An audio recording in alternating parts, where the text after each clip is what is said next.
When I was little, I didn't know how the world worked. I didn't know what countries were. All I knew was there was Africa, there was Nigeria, and there was the rest of the world, Weibo land. Do you know how I envisioned what these worlds were? I thought they were three different planets.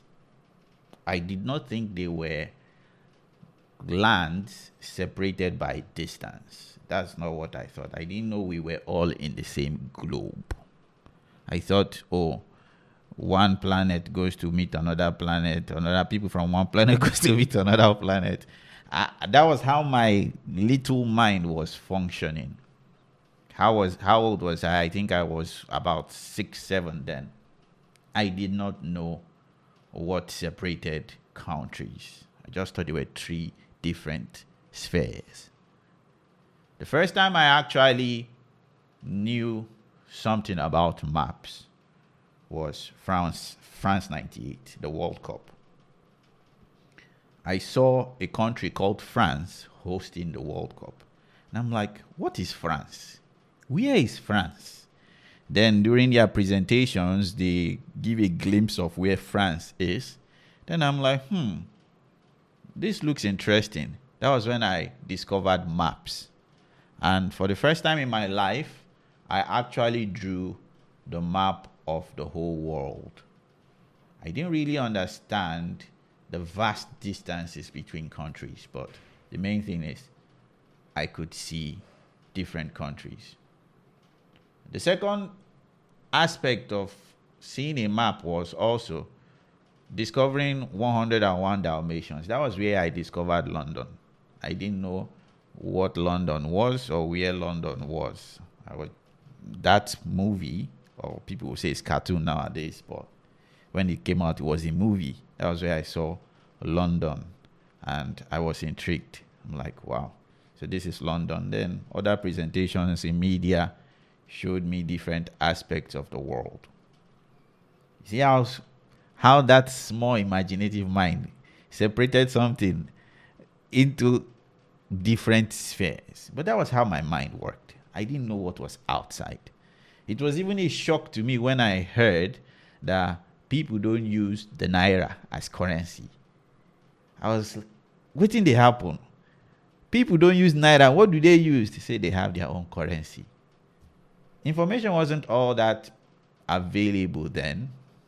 You would say, oh, I didn't go to a good school. Maybe I didn't. I don't know. But the main thing is I was young. I was ignorant. I didn't know any other thing apart from my own country. And then I would say, which other things? Scotland, Gladiator, Rome. What was Scotland again? Scotland was because of, what is this Mel Gibson movie again? For Freedom, Braveheart. So all those movies ended up showing me that there are other countries. What I knew was only Nigeria. Everything in Nigeria was normal. The first time I left my country was in 2015. I was 25. That's the first time I left Nigeria.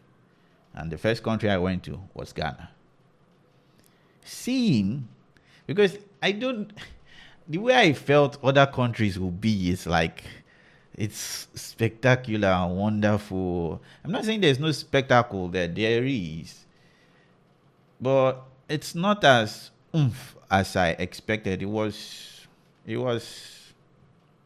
underwhelming and humbling at the same time. I don't know how I will put it, because when I looked back and see things that were normal in my country, I felt ashamed in some cases, and at the same time, I had hope that things can improve. That yes, but traveling more and more made me even more jaded, because our politicians, they travel a lot. They see the good things outside the world, and they don't bring that here.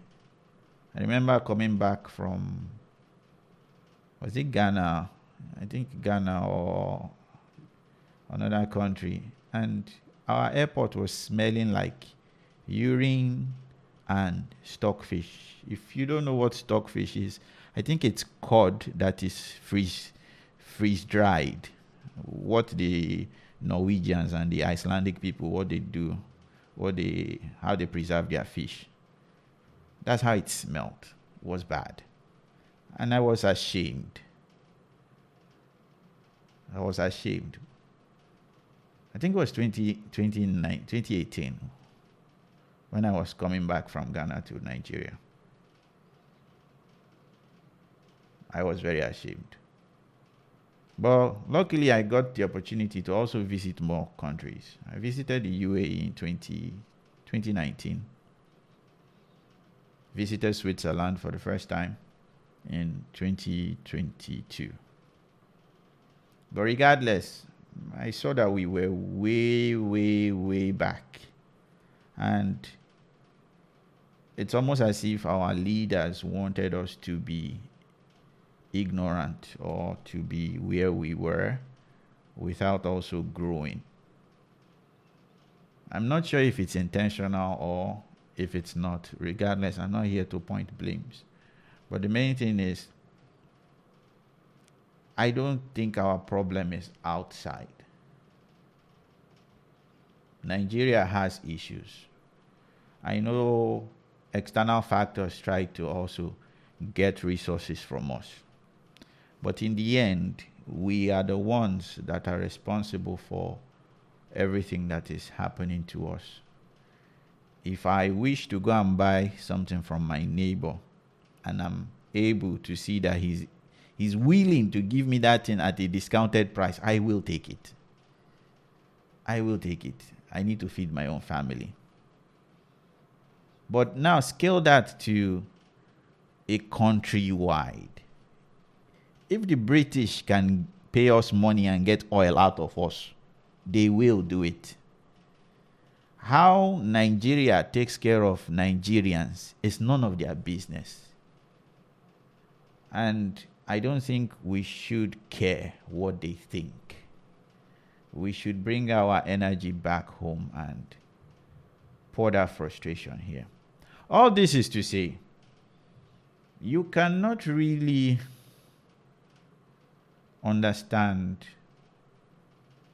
or have a bigger view of your current situation or your current place if you don't see how other places are run.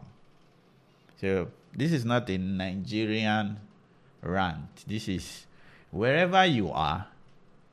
If you're Nigerian, if you are Polish, if you are Ghanaian, if you are Togolese, if you are Japanese, if you are whatever the case may be, even if you are in the US, try as much as possible to go out of your country. Even if it's your neighboring country, you can afford. If you can. I'm not saying you ought to. No, that's not what I'm saying. If you can, take a bus. Go and visit that other country. Hopefully, your visa process between your neighboring country is not that bad. From my own people, Nigerians, going to Ghana is not hard.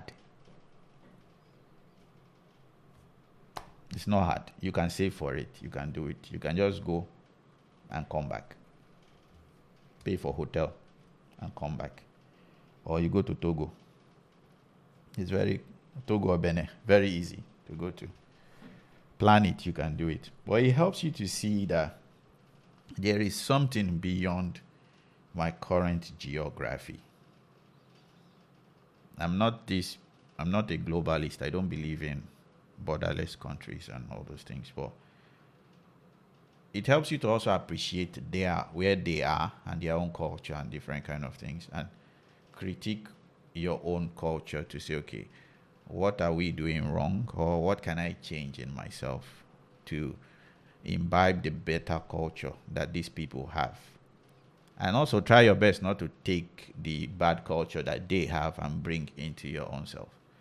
It's not something that if you don't do, you are not a good person. No. I'm just saying it's a benefit. It's a good thing to do. It's a good practice.